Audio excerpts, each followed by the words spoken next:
I've been saying it for months. Iran is the next big play. It has been Israel's big game plan for decades. And that's why for decades we've been seeing Benjamin Netanyahu keep talking about Iranian nuclear weapon systems, and they're building a nuclear bomb. They're months away from getting a bomb. And then finally this past summer, he got America in on the attack to go and destroy their nuclear facilities, which we actually didn't destroy. But Iran's nuclear program was never the real intention on why he wanted to go and attack Iran. It was always for regime change. Why? Because Iran, ever since we overthrew the former Shah and incorporated the Ayatollah, put them into the mess they're in today, they have been the last superpower in the region that is anti-Israel, anti-Zionist. And through their proxies, they're the only country in the region that actually poses a threat to Israel. Through proxy states like the Houthis in Yemen and Hezbollah in Lebanon, this is their last threat in the region. If they get rid of Iran, if they overthrow the Ayatollah in Iran, they have supreme leadership over all of the Middle East. It is theirs. The Gulf states are cucked for Israel. We as America have already bought off some of their other threats like Egypt and Jordan, and nobody else in the region has the infrastructure or the balls to attack Israel, knowing that America is going to slam them if they do so. And I was saying,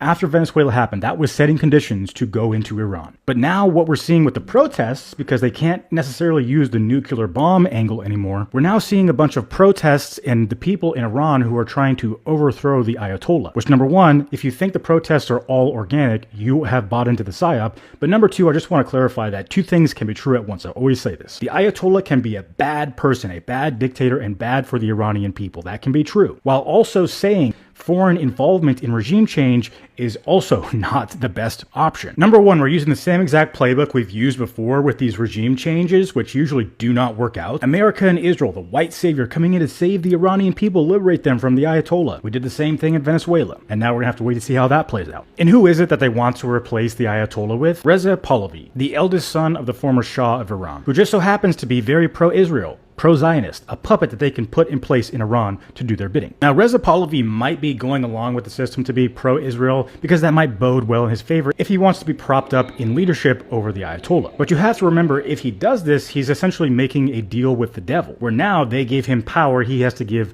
Israel the power that they want in the region. And the fallback, the ripple effect of that is something that I don't think anybody is prepared for.